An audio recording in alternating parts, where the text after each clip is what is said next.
If you do have a device, as I mentioned, have it out because there'll be some interactive stuff as we go. So I think Peter framed it really well as, it's really hard to know what to use when. So I kind of think of technology and educational technology particularly kind of like this. It's this whole pile of stuff that we know potentially unlocks something great, for ourselves or for our students. But which one do we pick and when? Because often we think we find something and we go, oh great, I think that's going to do the job, and then clearly it doesn't quite work as you expect. So what do? Typically we might turn to a colleague and say, what do you do? Or ask someone else. And usually everyone does something slightly different. So one person's telling you to go in this direction, the other person's telling you to go in that direction, and you're not quite sure what to pick. So what I want to do is give you a bit of a map and some guidance so that you can pick different tools for the right situation. So the session's not so much about me showing you how to do something, it's about me showing you some tools and explaining when you might use them and why you might use them. So this really should walk away with a list of things that you could go, I could try this in this class, with these students or with a colleague or whatever, and then you've kind of got that list of learning topics that you want to go away and explore more on. So the tools that we're going to look at, the ones I'm going to map out for you, we've got Google Doc Sheets and Slides, Google Forms and Google Sites. So 3 of the Google tools there. But then we've got down the bottom there some more generic stuff. So we've got some response tools and also some short URL and QR code tools. So before we get started, if you do want to grab that site up, you can if you want to write it down or take a photo with your phone or whatever. And then I'll give you a minute to do that and I'll have a look. Is that just for today? Just for today, yeah. So when we get back to the office? You can actually, it's open for a week, and I opened it. I saw that. I opened it, I think, Thursday or Friday last week. So you've got a couple of days if you want to, send me feedback about my session, totally you can pop in there, so that's good. So what I'm actually just quickly going to do is just bring that up. So for those of you that can't see it, what we've just got is this platform here where we're just taking questions. So if you do have a question and you don't want to interrupt or you just feel more comfortable typing it, you can just pop in there, welcome, come in, and you can leave it there. So that's good. We've got a few highs, so that's excellent. So back to the presentation. So when we're thinking about what to use when, I'm just actually going to close this door in case actually that voice interrupts people. So we're talking about, well, what problems are we trying to solve? Now, apologies for the small font, but there's quite a lot of problems in this category. Have you ever had the situation when you have been doing something and it doesn't save properly and then you lose work? Or you come into a lecture theatre to deliver a session and the USB stick's corrupted, or the computer's not working properly and you can't get your slides? Or what about when you've got students coming in to do presentations and their USB stick doesn't work properly? Or more to the point, which often happens, you and your colleagues are working on something and there's 3 different Word versions going around. They've usually got initials at the end and sometimes they've got edited or feedback, and then you end up with 4 or 5 different documents you've got to all figure out what's changed and smoosh them together. Few notes, cool. I think everyone's at least had something.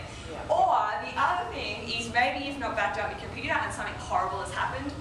A guy I know earlier in the year actually left his laptop sitting on top of his car as he was loading and drove off. It fell off and 2 cars ran over his laptop behind him. No joke. I was actually trying to get a picture of it for you today. It was rather flat after that.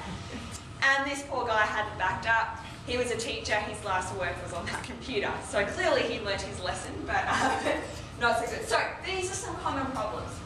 What is the solution? In this case, it is our Google Sheets, our Google Docs and our Google Slides. So I've just popped up little icons there to show you we're talking about the online Google equivalent of Word, Excel and PowerPoint.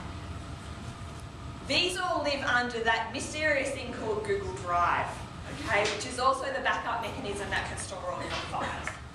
Now the reason I've given you problems with both from your students' experience is that as much as I'm standing here and giving you tools to use, I'm also advocating for you to suggest to your students to use these tools. So please don't be under any kind of misconception that they magically know what tools to use when, because they're probably just as confused as you guys are, particularly with this kind of thing. So what we might do is we're going to jump in. For those of you that have devices, I know all of you don't all, but I'd love you to jump into this link, and just again, it is case sensitive. So you might want to open a new tab next to the old one, and there is a little activity in there which I will get you to do. For those that don't have a device, I'll put it up on the screen so you can see what's going on. But we'll just give everyone a minute to type in.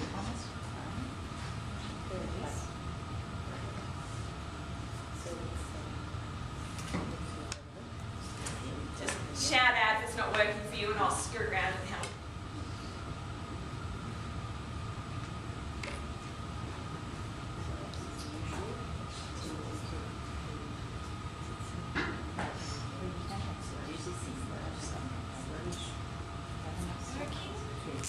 We got anyone confirmed in that wants to shout out? Yes, good. Thank you, Kim. You're having a problem? No, you're in? Cool. Excellent. Good, good. So, once you're in, jump in and do the activity.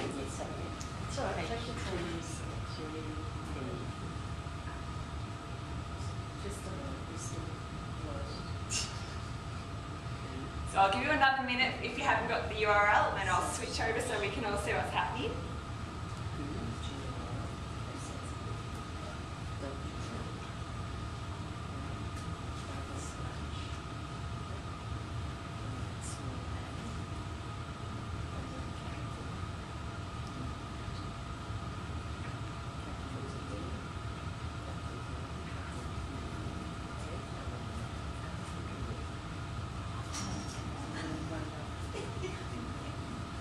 A few giggles. I mean, someone's doing something, so that's good. Did that work? It looks like it is. It's loading. Beautiful. Alright, so for those of you that can't see what's happening, I will show you. Wonderful. So we've got this cool image, as you can see. I found this on a fantastic little other tool called Pixabay, which is really great for images. But I'm looking for captions, so I'm asking everyone to give me a caption. What have we got? Trash junk food. Yes, quite true.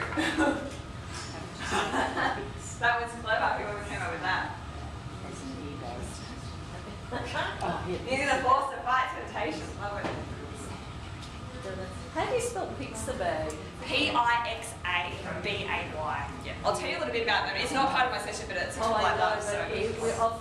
We often look for images. Yeah, it's fantastic. I'll try and give a chance to show you. Yeah. Oh, I'm stupid. Just self-corrected.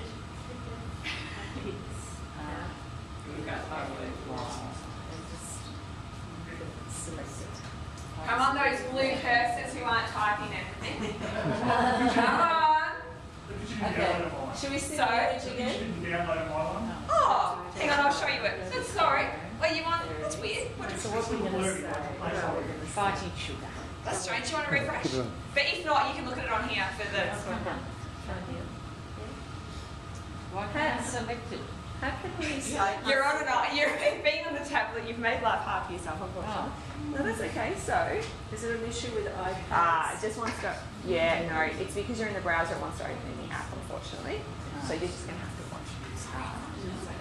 So for those with a mobile device, it will probably want you to do the app. Yeah. So you need to install the app. That's right. So that's cool. While you guys are still typing, I'm just basically going to talk. Now, who has seen a Google Doc before? Because I'm sure a lot of you have. Yep. So a lot of you have. Yep. So for those that haven't, and I've got a few features to show those that have as well, but basically what we're looking at is a collaborative document that's stored in Google Drive, which therefore means it's stored in the cloud, in Google's environment. So there's several advantages of this. One, as you can all see, all of these people are working on the same document at the same time, which instantly solves that problem I talked about before of multiple versions floating around. So whenever you need to do something with someone else, it's a really good idea to do it in Google Docs. And I've got a student example of that I'm going to show you in a minute. The other thing is, because this is in the cloud, it's accessible anywhere, anytime. Now, I've brought my laptop in today. Can I just check with you? So if you go into Google Docs and someone's written "leave my food alone," can I go in and write over that? Yes, you can, yes. But then maybe I don't want that. Maybe you don't. So how do I... I'll show you. That's very, very good points. Yeah. I'll come back to that in just a second. So as I was saying, I brought my laptop in today, but theoretically, if I had lost that on the train on the way over, I could have just logged into here, all my stuff would be there. So I can walk into any theatre, anywhere in the world and feel confident that my stuff's there. So, you know, the number of times I've seen lecturers come in with a USB stick and go, oh, it's not working, and then the whole thing falls apart. So, because I'm showing you the Google Docs now, which as you remember is the Word equivalent, but there is Google Slides, which is your PowerPoint equivalent. And you can upload all your own slides into there and just run them. So it's quite easy in that respect. But you asked some very good questions. Because we are working on something together, what's the sort of accountability levels that you like? So to explain that, I'm going to flip over to another example. So this is actually something, this is real. So in my other life, I'm a student as well. And this is actually, I do some of my study online and I do some of it in person. In my one course I'm in at the moment, we have to do group work every week for online, and I'm an online student, which makes that really interesting. So I'm doing group work with other people in the state, and we don't see each other at all. But every week we've got to submit a cohesive document. So this is how we do it. We do it in Google Docs, and you can see this was my week 7 task, and we've submitted this. Now all these comments on the side are actually from my tutor. So each week, the 3 of us come in and put all our content in together. Remember, one document, we can all see what each other has done. When we're finished, we share it with our tutor, who actually comes and gives us all this feedback on the side, and we can reply and distribute and everything, or whatever we want to do, we can discuss it. So that's just sort of a basic level. Sorry, I have got, sorry. Yeah, because you're right. This is something I'm working on. So how do you know who does what comment? You keep jumping in. Oh, you're right. okay. I'll tell you what, let me go, and then at the end, we'll do it. No, questions are more than welcome. No, just, at the end. You're one step ahead of it, you're doing great. So that's a really good question. And with any group work, if someone submits something in Word, you don't know who did what, and that's a really big problem. So with this, all I need to do is come up to File, see Revision History, and I can see, and my tutor can see, exactly who has done what when. And if we were to scroll down, so you can see I should remove our names for privacy, so that's why it's crossed out. But if I was to click on each one, then I can scroll down and it will highlight in orange, when I find one, the changes that Beck made, because she's orange. So you don't, I'm just going to highlight again, actually go right up to the start to find a good one. Let's see. So you can see this is all in purple. This is all the stuff I added, and I'm in purple. So I can see exactly who did what when. So not only are you seeing contributions, you're seeing timing. So my tutor could probably see that one member of our group came in the night before and added very little content, and the other 2 members did the majority of the work. No, you're right. Do you want to ask your question? So are students determined in your group by colour? Yes. So blue is... blue is John, one gentleman. Yeah. I'm purple, You're and purple, other one is orange. So you set this up right at the beginning, obviously. I didn't set that up. So what I did is I created this document. I shared it with my tutor, my 2 other group members, and Google gave us all colours and did the rest. But you've done a whole lot first, so what hope is the second student coming to show how wonderful they are because you've done 3/4 of it Jeez, first? you're criticising me. No, I'm kidding. So what we did in this case is an excellent point. No, it's an excellent point. So what we did is, actually you guys can't see this, there's 3 parts to that activity, and you just did 1 part. Oh, okay. So you initiated 1 part, somebody else initiated. Exactly. So that's a very good point. No, but what has happened some other weeks is that one person who had their part has at the last minute gone, oh sorry, too busy, can't do it. So the others have gone in and had to fill the gap, so the tutor gets that. So yeah, of course, I mean that's general group dynamics no matter what platform you're using, but the real message behind this is this is a situation where students normally can't work together well because they can't get to face, or they don't, or else again, they're all doing their one bit and not really learning from each other, where in a collaborative platform they can do it together. And of course you've got the commenting feature, which means that the tutors or yourselves or your colleagues, if you're working with a colleague, can continually be giving feedback as you go, rather than just sort of waiting at the end and realising it's all wrong. So the magic really up here is the share button. So once you've created one of these documents, you click share, off they go, and you're done. Make sense? Cool. So that is a Google Doc. Now if I jump back to my presentation. When would you decide to use one of these? So there's really 3 questions, and I am going to give you my slides at the end, so don't feel like you've got to write these down. Is the next time you go to create a spreadsheet, which is the equivalent of Google Sheets, a PowerPoint, which would be Google Slides, or a Word document, which would be Google Docs, ask yourself first, do I need to share, collaborate, or get feedback on this? If the answer is yes, consider making it in Google Docs.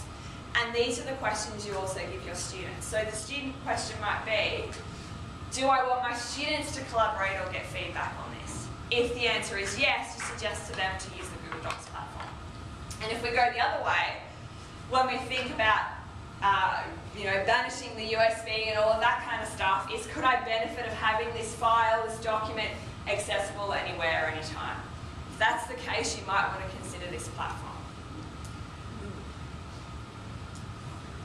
So, as I did say at the start, this session's not about the how, so I've just given you a very brief overview, but if you are interested in these tools, there's lots of information on the different on the Develop Me sites, and other people like Howard and Co will be able to help you out. So, let's move on to another problem now, all really about feedback and data collection. So, who's heard of SurveyMonkey? Yeah, cool. So you pretty much know what that does.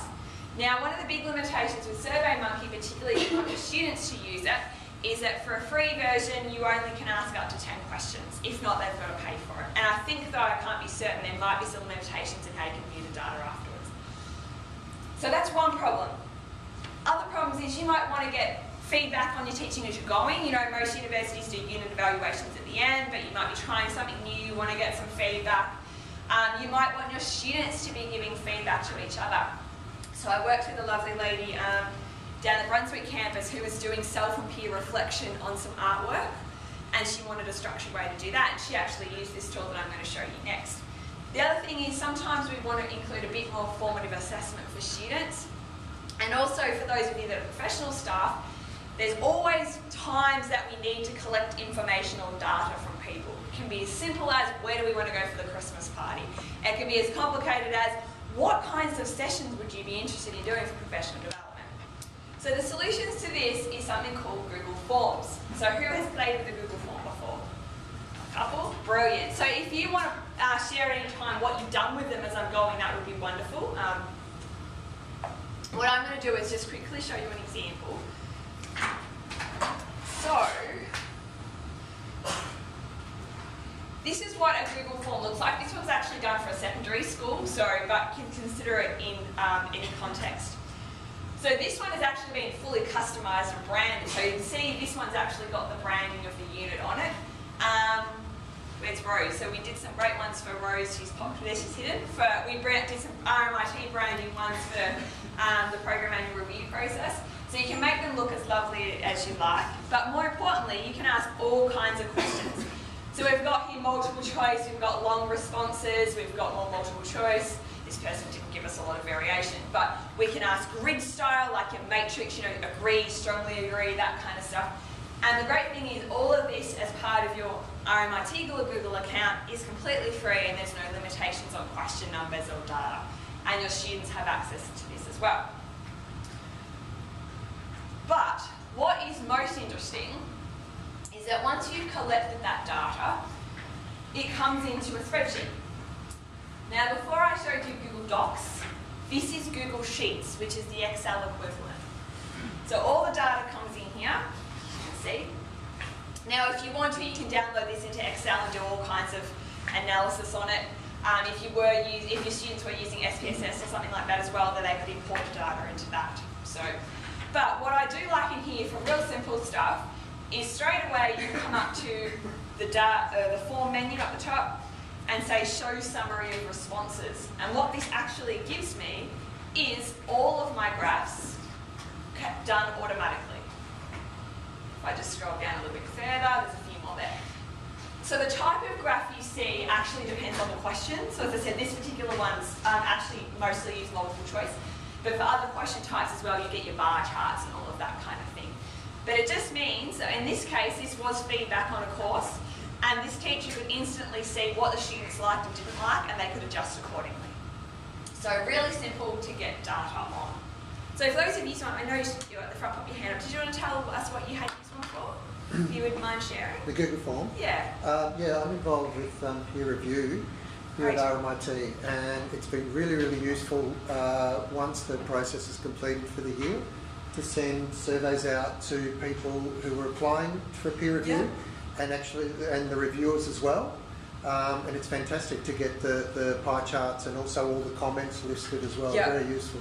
That's great, thank you. And very simple to put together. Yeah, I think that's a really good point. Like, you don't have to sign up for anything, you just pop your questions in, and on that I'll actually show you the form builder is quite, as you just mentioned, quite straightforward. You know, you pop your title in, you pop your question title, pick your question type. So it's really simple to get started. So anyone else want to share about? Do you email it to for us with the email? Yeah, so there's two ways you can do it. Could you put it on Blackboard? You can, yeah. Right. And at the end too, I'll show you a trick for that. But really the key thing to know is each form, see at the top it has a web link or URL. You would just pop that in an email on Blackboard, wherever you wanted. And at the end I'll show you a trick for them as well. But yeah, so just because they've got that, it's super easy. And the other thing is too, when you create them, there's a little box up the top that lets you tick or untick whether you want to restrict it to RMIT or not restrict it to RMIT. So if you wanted, for instance, to collect data from a wider audience outside the university, you can with this platform, just by unticking that little box. So, yeah, just one thing that a trap I've fallen into, at the top it'll ask you whether you automatically want to collect the username. And I think always tick that, because otherwise you get responses that are anonymous and you actually don't know who it's from. So the only time I don't tick that is if I want student feedback that's anonymous. Yeah. And this particular one, for example, we didn't, because particularly if this was secondary school, kids aren't very honest if they think the teacher's going to be the bad. But generally, yes, you would. So, anyone else want to share what they've done with forms? I'd be. Kim? So we actually use professional staff now, in particular with the minutes, because we find that people tend to not like the minutes template very much. Yeah. So we have it as a form. Right. We put it into a sheet, and then that sheet now moves into a brand spanking new template. Excellent. Cool. That's good. So that's a really good example of a way to do it, because it gives it structure, I guess, to the minutes as well. Yeah, so great. Thanks for sharing. Thanks, guys. So if we just flip back now, we'll just check. So there's some examples of how you can use forms if I just flip on here. So as we said, student self and peer assessment. The main reason I like that, I guess, similar to what we were saying with the minutes, it gives the students structure, and then it makes sure for what the assessment you want, or the questions you want them to answer about themselves or each other, and it pushes back to you in that spreadsheet. So you've got all the data in the one spot, as opposed to, I think some people I've seen done it previously, might send a Word document out the kids fill in, but then you've got 20 or 30 Word documents you've got to pull through, whereas all the data's in one spot. As I mentioned, feedback on teaching or on a process, or as you mentioned as well, quizzes as well, so really good, as I said before, for your formative assessment, you can just pop quick quizzes in there. For those of you that end up at that level, there are some clever ways you can automatically grade more multiple choice questions as well. That's beyond the scope of this session. And as I mentioned, student data gathering for administrative tasks. Any questions about forms before we move on to our next tool? Anyone thinking of how they might be able to use them? Yes? Yeah, how safe is the back end? Yeah, so it's all... Sorry? Can you restrict it? As in, so when you say safe, are you concerned about it being hacked or other people accessing, or what's your sort of concern around that? Both. Yep. So all of that data is stored in your RMIT Google account, same place as your email. So all of that is stored in Google's data centers around the world. So in terms of data loss, you're very, very well protected because of the way it's backed up over the different multiple data centers. In terms of hacking, of course there's always a risk, but really the main reason people's accounts get hacked is because they divulge their password without realising it. So as long as you're really cautious, if you get a dodgy email that says click here and enter your password, don't click it. So generally that's the way people's accounts get compromised. Beyond that, you know, RMIT have got an agreement with Google that met the Australian privacy requirements, so your data's aligning with that in that respect. So that's really one of the advantages also of using these tools. So if you go off into SurveyMonkey or some other tool, you're using a third-party consumer service that you're putting university data in, okay? When you're using Google tools of any respect from your RMIT Google account, You are actually using a service provided by the uni that the uni has agreed with the vendor. So there's different protections there than what you would get just by randomly going and using a service. Does that answer your question? Mostly. It's a hard one, yep. If somebody's over access the form, how hard is it to actually get in? To the data behind it? It's not. You can't. The form and the data are two separate things, so two separate files. So unless you actually went and shared that that spreadsheet with someone, they won't be able to access it. Yeah. Do we want to talk about more problems? Because there's always more problems to solve. This one's an interesting one. Okay, so much information now, so many resources. I need somewhere to bring it all together. Okay, I'm working on a problem with this with someone else at the moment in the College of Business actually, and they're working on global will. And it's like, we've got all of these resources to help people on global will. We need to put them in one spot. Okay. Student e-portfolios is a very hot topic, has been for several years. You know, I want somewhere for my students to create an e-portfolio. Or Blackboard is always the interesting discussion of, you know, I don't like Blackboard, my students don't like Blackboard, I'd like an alternative. And also, when people are using a lot of Google tools, it's like, this is great, but I want to be able to collate them all somewhere. I want somewhere I can put YouTube videos, I want somewhere I can put Google Docs and Google Forms.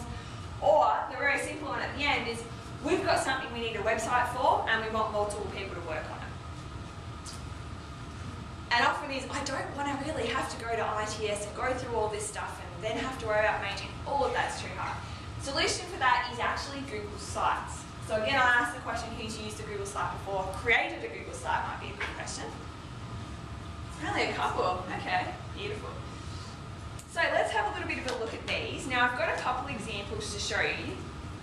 This one I really like, and that's why I bought it. This is from Jenny Woods. Now, I don't know if any of you know Jenny, but she works in the School of Architecture, just here in the city. And this is a site she's actually put together to use with her students. And she runs this subject entirely online. Now, that's not a reason necessarily to not use the site, but it's just her scenario. And what she's actually done is use this to put all of her course information together. Now she's customised this site, you can see it's sort of in RMIT colours, and she's got, up the top here, she's got her schedule, she's got her lovely contact page with her photo, but more to the point, she's got all of her classes in here with the instructions of what she wants the students to do. Now because it is online, she's given them a lot of structure around this. Now, I don't actually have permission to this, but what would normally be here is the Google Drive folder she's put together with all the shared resources for the class. So she can embed all that in the site. If we go to the readings and watchings page, she's got her YouTube clips in there, she's got links off to different websites. So she's just brought it all together in this site. Yeah, it's quite clever. Can we look at the assessment? Yeah, sure. So the assessment's actually just some downloads. Yep. So really important point here is this runs in parallel to Blackboard, because of course the students always have to submit assessments through Blackboard. So this is where she's really disseminating information from, because it's really quite a friendly platform, but she's still collecting assessments through Blackboard. So this assessments page is information and the task sheet, but the students still submit through Blackboard. So I'm definitely not advocating. So what makes it better than Blackboard then? Why does she? That is a very debatable question, which I'm not going to get into. Yes. Look, people have different views. Some people find this a lot easier to navigate and put together. Right. Okay. There's also sort of not the logistics involved sometimes that I can understand. Yeah. It's really easy to embed content. So it's just an option, you know, that you may like to explore. The other side I want to show you, and you can see they all look very different, so you can actually customise these completely how you look. So Samantha, sorry, so is that sitting outside of Blackboard and then they just use the grade centre? In Blackboard, exactly, yeah, that's exactly right. But the link will be in Blackboard. It would be, yeah, So and that's then generally the students go there and they've got all their online program virtually with Coursera, everything's there, and then they'd go open to that one and Blackboard. click onto that. Yeah. Yeah. And once they've done that once, they just bookmark it and come back to it every time. So it's just a website that they can add to their favourites list. So generally that's what they would do. But, as I said, that certainly is not for everyone, but it's an idea of how you might want to use it, and there's not one size fits all for any of these. This other site is actually taking a different approach. It's about information for colleagues. So this was put together by someone else in the university, several people I think, about helping people understand blended learning. So what this does is this is a whole resource site that you actually probably have access to as well. I think it's shared wider at RMIT, that has just got information on blended learning. Now there's some overlap there because of my terrible resolution, but basically it gives me all these help topics. Anything I want to know about implementing blended learning, I can find from here. So really this is that example of, I've got a topic I need to share information on. How do I do that in an easy way? And it's a repository. I don't know if you can answer this question. What about things around copyright? Yeah, so just like anything, you put things up there. Anything, anytime, it's no different to any online platform. Right. You don't put copyrighted material anywhere online. Unless you've got Unless you've got rights to it. Or you attribute it if it's Creative Commons, yeah. So it's really, definitely no different. Yeah. So you'll notice these can look completely different. This one's got a sort of a menu here on the left. The other one had a menu at the top, so you can customise them. And that's really good too in terms of student portfolios. They can really customise this to be exactly what they want. The other thing you can do is you can create a template and then get your students to use that template. So you might create a portfolio template you want them to use. They can take a copy of it and then put their bits and pieces in. But really the key appeal is it's very, very simple to create these. And again, you don't have to log a request to ITS or anything to get a web space. It's just there. Just like a Google document we saw before, you can share them with people and multiple people can add stuff to these as well. So I think this one might have multiple contributors, so yeah. If anyone has used one, would you like to share what you're doing with it? I had a few hands. Has anyone created one to use with their Kim? Think. No. Share. We've got a few going in us at the moment. Yeah. Some in that regard where they're doing completely online units, some are complemented online units, so half in class, half online. And we're also using it for our build. Cool. For our build resources. And we have a copy one, we're sharing better to find a copy I should have put that up as an example. Yeah. Should have got that. That's cool. Yeah. So it's just, I guess, it's a platform just for sharing information. So thanks for that. Sorry, I've got one more Don't question. apologise. I'm fine. You can tell I'm really paying attention. So what happens in terms of upgrades? You know how Google, they'll upgrade, and you've created something like this, and there's a new upgrade. Yeah. How is that? What happens? Yeah. What happens? So in any of the Google tools, I'll address site specifically in a moment, but in any of the Google tools, any changes to the platform always take into account what's gone before. So generally, like I've seen changes to say Google Sheets, which essentially change the version of a document, if you like, but they're always backwards compatible. So you're never going to have a problem in that respect. Google Sites is an interesting beast because for a while now, it's been theoretically been undergoing quite a lot of big upgrades in the background we've not seen come through yet. But when that happens, it'll just be probably a new build tool and your content tool will all stay there. And again, they're always good about being backwards compatible. So I wouldn't be concerned about that. So with your online learning, you want something that you're going to go semester after semester with the same unit, if you like. And if there is an upgrade, you're saying I wouldn't need to change that a lot. No, it would just be fine. It would just carry over. Yeah. You wouldn't need to do anything. It might look different. Not your site won't look different, but how you edit your site might look different. Like they'll change the editing interface, but your site itself will look the same. Right. Yeah. So. Do you need to opt into the Google Apps where you can? No. So all of the tools I've shown you today are standard tools available with your account. So the things you need to opt into are not these.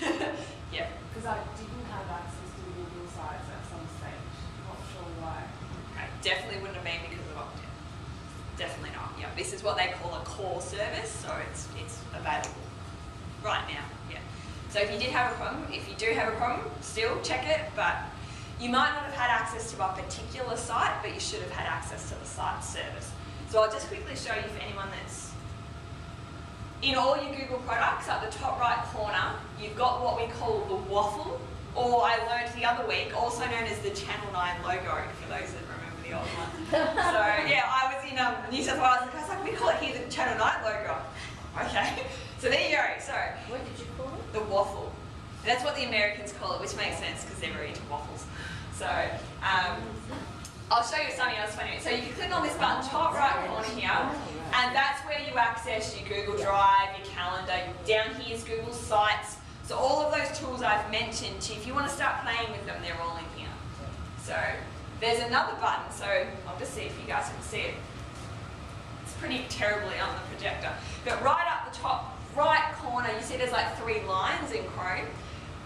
They are called either the pancakes or the other week was the hot dogs. So everything's kind of got a food annotation to it. So yeah, but so jumping back to Google Sites. Oh, wow, just had a big problem. No, we're good. So when would we use these? And we've given a few examples already, but if you are doing a project, whether it be a research project or another project, having all the project information on the site shared with the project team is very, very useful.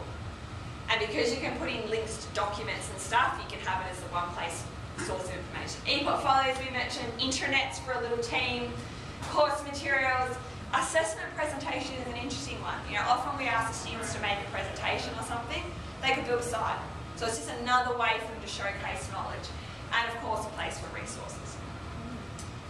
So let me just check the time, we're good. So that brings me to the end of our Google Tools and start on the other tools. So before actually, I'll do this first. More problems, of course. Now, I think you've been an excellent example. I know you're paying attention because you're asking me lots of questions, which is really good. But how many of you have got students, and those of you that are teaching staff, sorry, this is more targeted at those, that you don't know if they're paying attention or if they're even taking in what you're talking about because they just sit there kind of staring at you. Okay, so there's a question. My students hardly ask any questions. I don't know if they're engaged. I don't know if they're understanding what I'm talking about. And also they don't get a chance to learn from each other. And this can be a big one with international students, particularly that don't feel like they want to speak up. And if their English is not very good, it can be quite challenging. So a really interesting way to overcome this is something called response tools. So this is what we're using today. I'm going to jump into it in a moment. But all of these tools are slightly different, and what they actually let you to do is get feedback or questions or interact with the students via digital channels during the class. And as you can see, I'm using it also in a collegial environment, which is good as well. So let's have a look at what these tools do. So I'm just going to jump in. Excellent. So you can see here, while I've been waffling away, and I talk a lot, and often people don't feel like they want to interrupt me because I'm on a roll, people have been asking questions in the background, which is excellent. So this tool is called Today's Meet. It is 100% free. It is really easy to set up, and your students don't need to sign in or do anything. You guys saw what you did. You just put your name and click join, and you can ask questions in my room. And some of you are doing it from mobile phones, some of you are doing it from tablets, from laptops. Now, most of your students are going to have a device of some sort, so that means that all of them can engage. So what have we got here? We've got all our hellos. Excellent. Someone's doing stock images sites, which is beautiful, so that's really good. Thank you. Has Microsoft built similar collaboration tools into Office yet? That is a very good question, which someone has answered, which perfectly demonstrated what I wanted to show you. Is often your students will have a question and someone else in the class can answer it. They don't actually need you to do it. And this is what's happened in the background here. I don't actually need to answer this question now because you guys have answered it for each other during my course. I can elaborate on that at the end though if you would like me to, which again is what you might do. You might see that there's been lots of questions on a topic and go, wow, they're totally not getting that, or their answer to each other's not quite right. I now want to spend time clarifying that. The other thing I can do is I can pop up a question on the projector, a prompt, and get you all to answer it in here. So I can see straight away what everyone's thinking instead of one or two people sticking up their hand and giving me their views. So it just really brings the concept of student voice in a lot more powerfully as well. So that's just one tool. The others I had up on the screen. A really fun one is Padlet, which some of you might have used. Again, it's free, students can use it without signing in, you sort of set it up. This is one I did at a school, and I actually gave them a prompt which was, I want to know your name, something you love doing, and your most satisfying success. So what they all did is they just literally click here on the screen, double click, and they can add a little note. So you can have all of them adding to this, unlimited amounts. You can see I think I had 65 in here, so it got pretty crazy. But yeah, so again, it might be a brainstorming question. You know, think of the days if you had the chance of every student to come and put a post-it note on the board, they can actually pop it in here, and you can go back to it as a resource afterwards as well. And that can be done on an iPad, or you have? Yeah, it can be done on an iPad and also on a phone. Yep, yep. So yeah, these are really popular.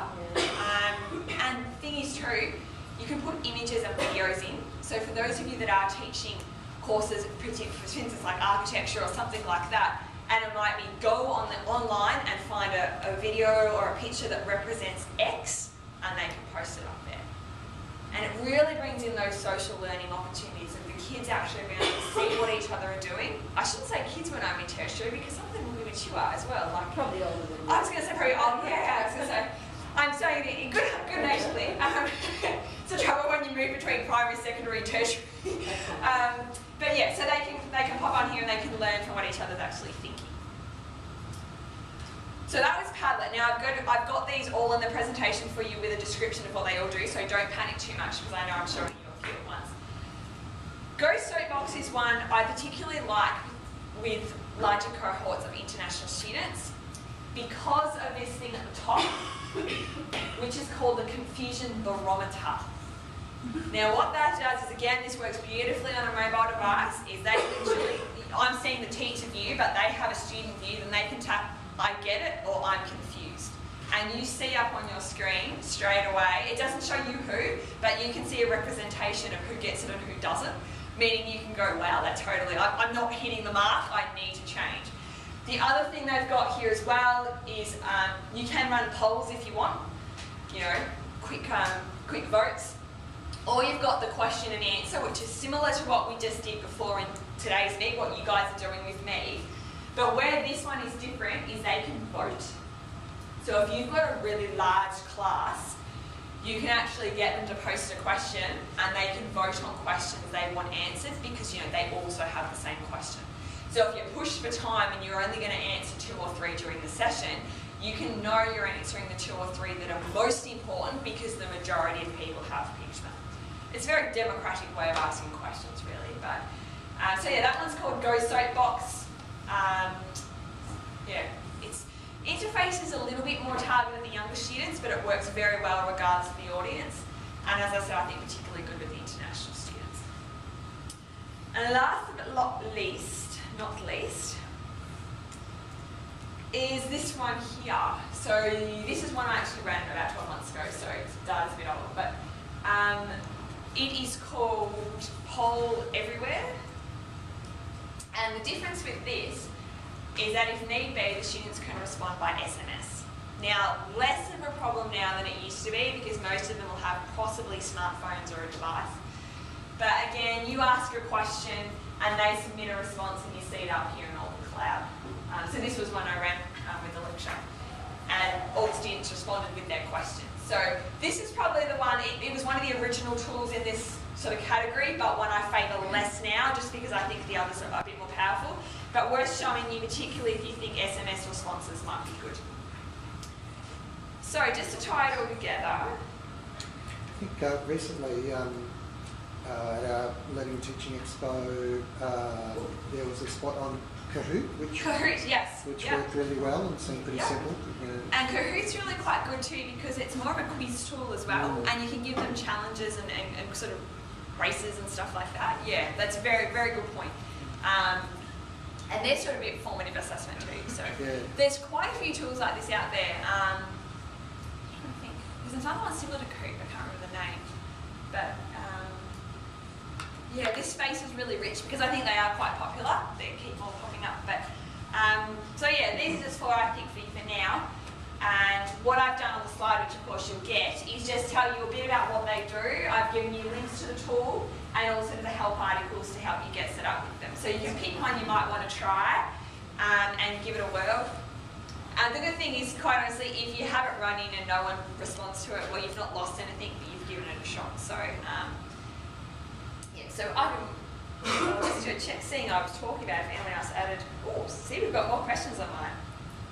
And that's actually a really interesting point. Often, because at the start of the session I told you guys to use it, but then you got distracted listening to me, and you probably forgot it was there. So it's good to remind as you go. Don't forget we've got this and have it on your slides and stuff like that. Like, I'm demonstrating, so it's a bit harder, but if you're running just a pure presentation, you could have a box in every corner saying, don't forget to ask your questions out. So it really reinforces it.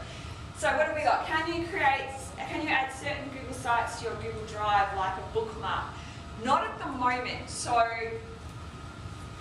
when the Google revamped Google Sites comes in at some point, it will actually be integrated in Google Drive, from what I've been told. So therefore it will be possible to do things like that.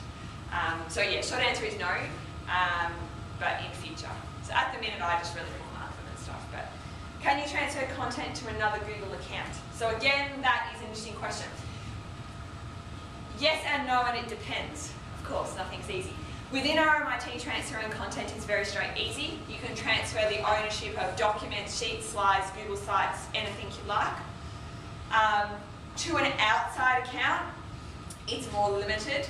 There is always a way though. So don't feel that you're ever going to get your content stuck. There is always ways to pull it out. So whoever asked that question, if you wanted to chat specifically at the end, you're welcome to come up. I think you've asked more questions about that platform. It's good. So the very last tool, because I know we're finishing up, just to tie all this together. So I've shown you all these tools that are all web-based. They all have URLs, and you've got to give them to your students. You know, if you wanted to use that GoSotebooks, well, how do I get my students to go to the site? If I'm using a Google Doc, like if you guys seen the URLs for a Google Doc, it's enormous. So I want to share this stuff, but it's a real pain trying to share it. I want to share videos, forms, and also I want to be able to put links up on my presentation, but they're again way too long. So the solution is to use tools like these, which again I've been using all through the session. So you guys typed before that goo.gl link to access my document. That today's meet one was a short one as well, and at the end I'll have one of these. So who knows what this is? Hands up. Yeah. Who's used one? I always tell a story, probably 4 years ago I was in the US, before QR codes really took off in Australia. And in the US there was a building for sale, like this giant tower, and instead of having a for sale sign, they had a giant QR code on the side of this building. So if you were interested in buying it, you would just take a snap of the QR code. I was like, that is really crazy. So in America, they're very quite popular. But so what it looks like is, if I go back, you've got these tools, I should say. And really the question is, the problem we're solving is, do you want to type this, or do you want to type that? And I would probably have a prize for anyone who could actually type that accurately the first time, because of course it's not going to happen.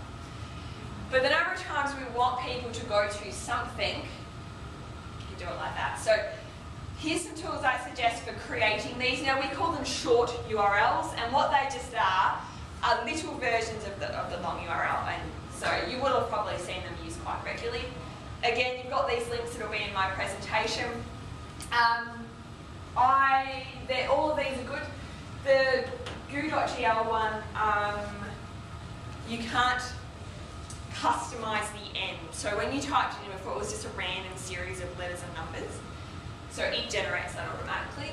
The bit.ly, bit.ly, and the tiny URL, you can actually customize what's at the end, hence why I've made it RMIT Online Tools.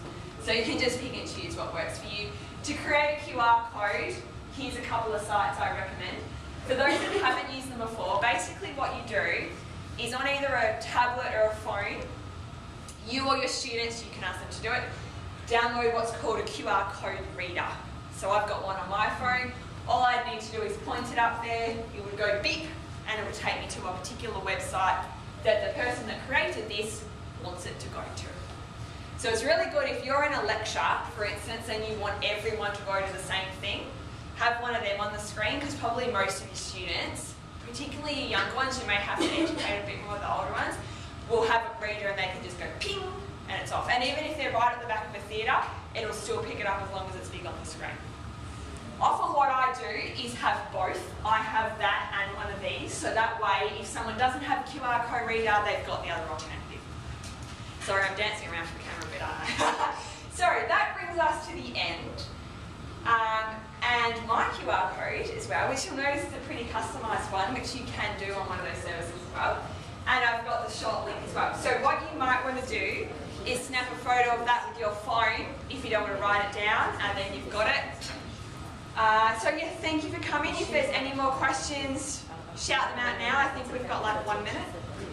So anyone got any questions they'd like to ask?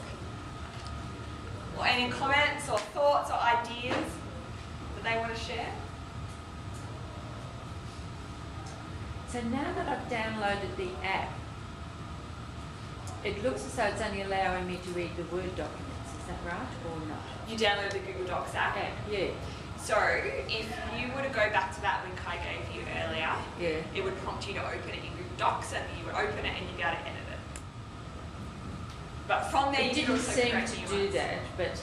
that, but I suppose now that I've opened the app, it seems to be only giving me They're documents you've already got in there. But there should be some other ones that are in there in my Google Drive that haven't come up there. Probably because they're not Google Docs, they're other style.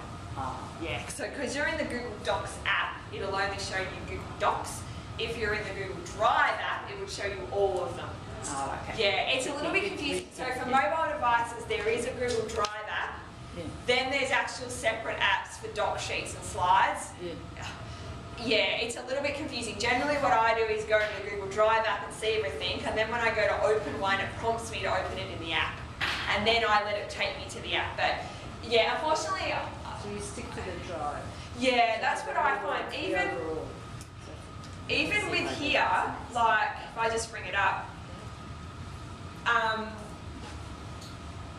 what Google have done on the web as well is we've got Google Drive and we've got doc sheets and slides even on the web, but I always advise people just go to Google Drive, because from there you can create your Google Docs and your Google Sheets and your Google Slides.